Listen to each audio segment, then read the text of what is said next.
Welcome to Module 10 of 12 of the CipherVibe Cybersecurity for Beginners course. Today, we will make incident response from alert to recovery understandable, practical, and connected to the rest of your learning path. Incident response is a coordinated decision process for limiting harm, preserving evidence, restoring trustworthy operation, and learning. The fastest response is not always the most aggressive action. Containment must consider evidence, dependencies, safety, and business impact. The purpose of this lesson is not to memorize a collection of terms. It is to build a mental model you can apply when tools, platforms, and threats change. We will define the core ideas, walk through a repeatable defensive workflow, examine mistakes that frequently mislead beginners, design useful safeguards, and finish with a safe portfolio exercise. Throughout the course, remember that security work begins with authorization, scope, and evidence.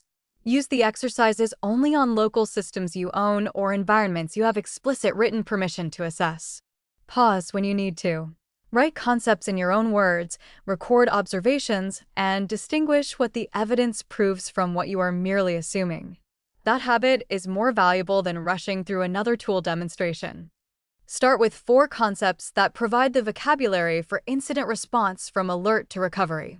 First, preparation establishes authority, contacts, access, tooling, evidence procedures, communications, and practiced playbooks.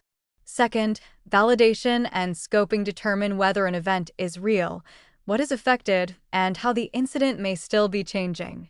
Third, containment limits further harm while eradication removes persistence, compromised credentials, and unsafe conditions. Fourth, recovery restores services carefully, monitors for recurrence, and confirms data and control integrity. Do not study these as isolated definitions. Ask which asset or business service is involved, where the relevant trust boundary sits, which identity performs the action, and what reliable evidence would show that the control worked. Security reasoning is a chain.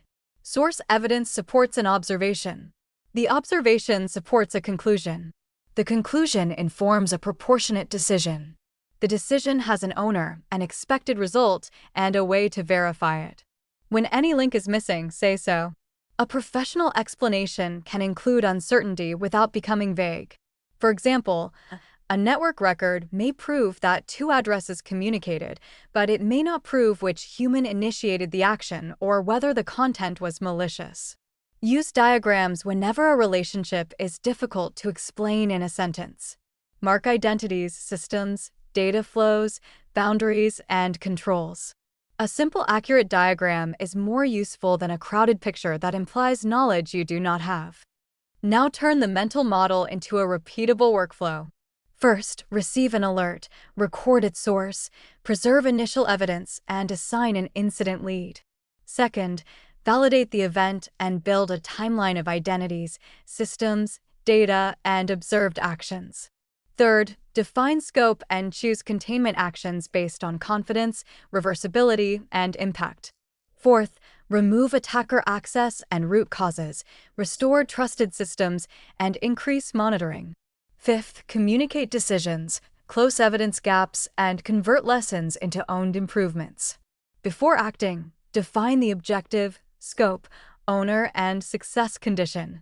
Collect the smallest amount of trustworthy evidence needed to understand the situation. Preserve timestamps and sources so another person can follow your reasoning. Priorities should be explainable. Consider exposure, identity and privilege, sensitive data, business importance, exploit conditions, existing safeguards, reversibility, and confidence. A dramatic label should never replace that analysis.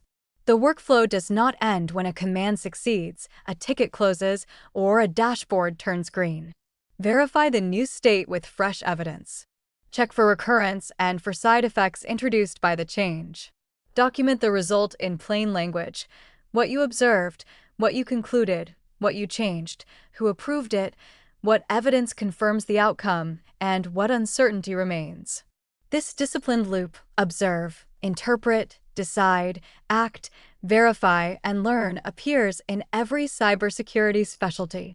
Understanding failure modes will protect you from attractive but unreliable shortcuts.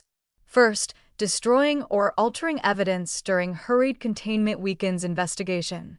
Second, resetting one password may miss active sessions, tokens, recovery methods, and related identities. Third, incomplete scoping allows a hidden foothold to survive restoration. Fourth, poor communication creates conflicting actions and avoidable business harm. Fifth, a lessons learned meeting without owners and deadlines produces no improvement. These mistakes often share one cause: confusing an available signal with a complete explanation. A tool can report a finding, a successful action, or a score while important scope, context, ownership, and verification remain missing. Avoid absolute claims. Words such as secure, compromised, fixed, and compliant require scope and evidence. Prefer precise statements such as, "This control blocked the tested path under these conditions," or "The available records show this identity used the service," but do not identify the human operator. Also resist copying commands without understanding their inputs, outputs, permissions, and side effects. Run one controlled change at a time and record what happened.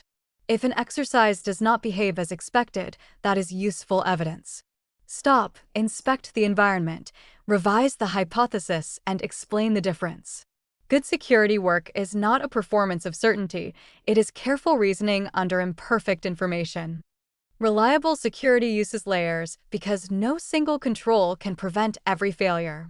First, maintain role-based playbooks, emergency access, contact trees, and secure collaboration channels. Second, preserve timelines, evidence provenance, decisions, approvals, and uncertainty. Third, use containment actions with tested rollback and explicit success criteria. Fourth, coordinate technical, legal, privacy, communications, leadership, and affected business teams. Fifth, track corrective actions through verification and revisit them in exercises. For each important risk, ask 5 questions. What makes the event less likely? What evidence would reveal it? Who can contain it?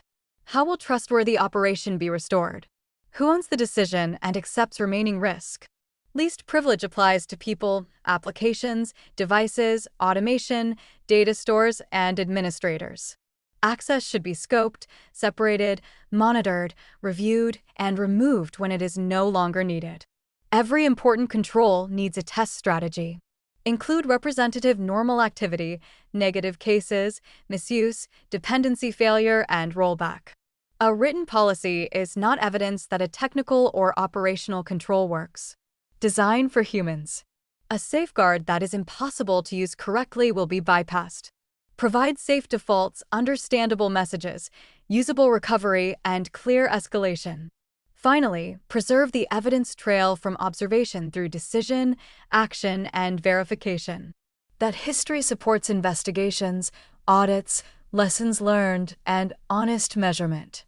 Finish the lesson by creating a portfolio artifact rather than merely watching another explanation. First, run a tabletop exercise for a compromised employee account. Second, inject suspicious sign-ins, mailbox rules, token use, and a payment change request. Third, build the incident timeline, scope, containment decision, and communications plan. Fourth, define eradication, recovery, monitoring, and evidence requirements. Fifth, deliver the incident record and 3 prioritized lessons with owners. Keep the work bounded. Use local systems, fake data, and environments you own or are explicitly authorized to assess. Record the objective, environment, actions, observations, screenshots, errors, conclusions, and limitations. Useful measures for this topic include validation time, scope confidence, containment time, recovery verification, and corrective action completion. A useful measure has a precise definition, a trustworthy source, an owner, a review frequency, and a known limitation. Ask someone unfamiliar with the exercise to review your artifact. Can they understand the system, the evidence, the decision, and the remaining uncertainty without watching you perform the lab? When the answer is yes, you have created more than notes. You have evidence of professional reasoning and communication. Continue with the next module in the Cybersecurity for Beginners playlist and use the complete written curriculum at CipherVibe.com/news. CipherVibe is operated by Cloudsectech LLC. This video is general education, not legal, compliance, financial, or incident response advice. Never access, scan, or test a system without its owner's explicit written authorization.